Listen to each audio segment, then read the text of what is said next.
Salam kerahiman. Hari ini kembali kita mau berdoa buat yang sedang sekarat.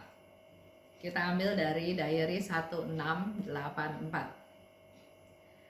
Aku sering mempersatukan diri dengan orang-orang yang menghadapi ajal dan memperoleh kerahiman ilahi bagi mereka. Itu yang di-sharingkan oleh Suster Faustina. Jadi dia sering mempersatukan diri dengan orang-orang yang menghadapi ajal. Nggak tahu siapa, tapi persembahkan Tuhan. Sekarang saya mau berdoa untuk mereka yang sedang menghadapi ajal pada saat ini. Dan selain mempersatukan diri, juga mohon kerahiman bagi mereka, bagi jiwa-jiwa yang menghadapi ajal. Jadi kita bisa mohon pada Tuhan untuk supaya Tuhan memberikan kerahimannya. Oh, betapa besarnya kebaikan Allah, lebih besar daripada yang dapat kita pahami.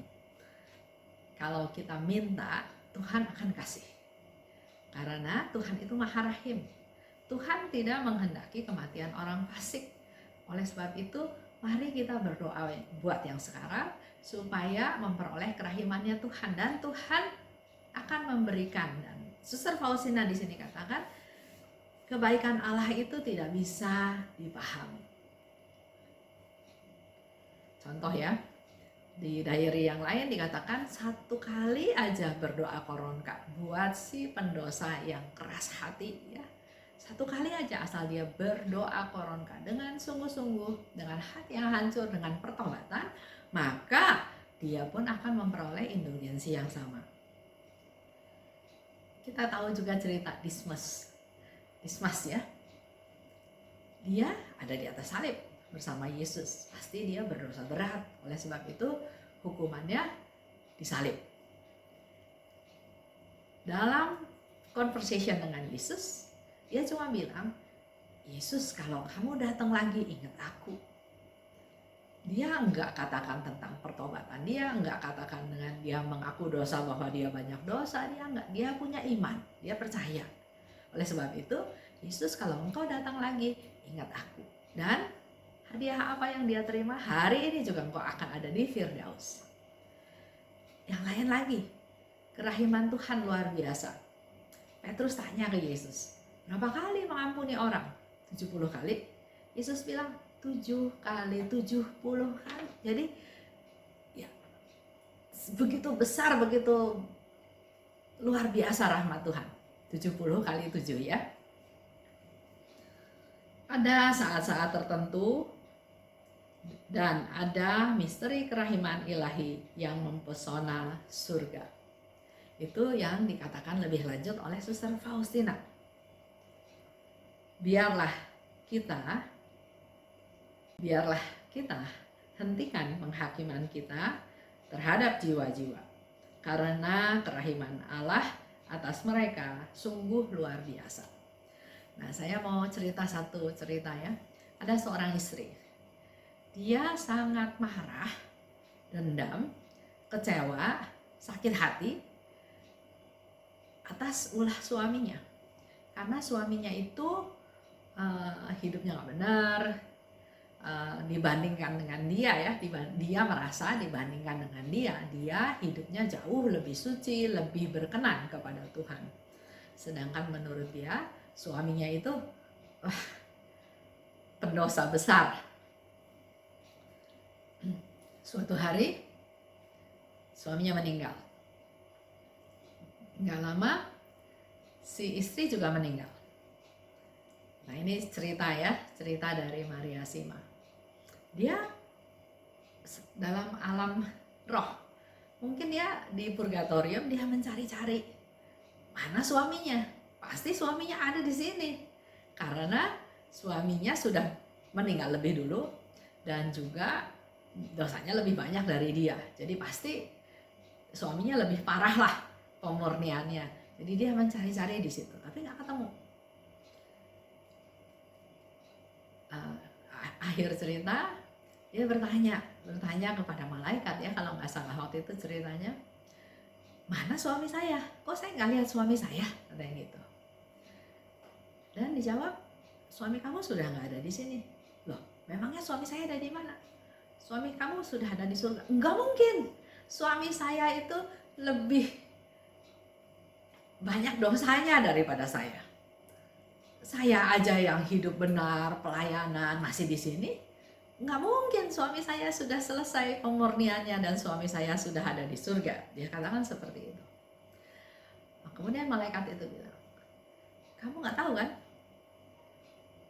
Walaupun hidup suami kamu seperti itu, dalam masa-masa akhirnya dia bertobat. Dia tahu kesalahannya, dia mohon ampun pada Tuhan, dan memang dia mengakui segala kesalahannya. Beda dengan kamu. Kamu merasa kamu suci, kamu merasa kamu hebat. Orang yang sombong gak bakal menerima kerahiman Tuhan. Gak ada kerendahan hati, yang ada hanya kesombongan. Membandingkan dengan suami, kamu lebih hebat. Membandingkan mungkin dengan orang lain, kamu lebih hebat. Pelayanannya, hidup doanya, mungkin donasinya atau apa yang lain-lainnya. Tapi itu semua kamu lakukan karena kesombongan kamu. Oleh sebab itu, kamu harus menjalani hidup di purgatorium ini lebih lama. Itu cerita.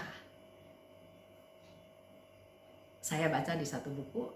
Jadi, jangan sekali-kali menghakimi. Oleh sebab itu, di sini Suster Faustina katakan, biarlah kita hentikan penghakiman kita terhadap jiwa-jiwa karena nggak bisa tahu persis bagaimana orang itu. Firman Yesus yang lain bilang, yang terdahulu akan menjadi yang terbelakang, yang terbelakang akan menjadi yang terdahulu. Wanita kedapatan berzina. Kaum Farisi tahunya kalau kedapatan berzina maka perempuan itu harus dirajam sampai mati. Apa yang Yesus katakan? Lempar aja batu buat mereka yang merasa tidak berdosa, mulai dari yang paling tua. Ada yang lempar? Nggak ada. Karena sebetulnya semua manusia berdosa. Jadi jangan menghakimi. Jangan menghakimi orang. Kita ini terbatas, kita ini tidak berdaya, kita juga berdosa, dan kita nggak bisa tahu apa yang terjadi dalam kehidupan rohani yang kita tidak lihat. Contoh lagi, Petrus menyangkal Yesus sampai 3 kali. Apa yang terjadi? Tetap Yesus memandang Petrus dengan penuh kasih. Dan bahkan dia menjadi paus yang pertama. Itulah kerahiman Tuhan, luar biasa. Jadi di sini dikatakan kembali lagi, kerahiman Allah atas mereka itu luar biasa. Jadi mari mulai sekarang, selain kita berdoa buat yang sekarang, juga hentikan penghakiman kita terhadap jiwa-jiwa. Itu aja untuk hari ini. Terima kasih. Salam kerahiman.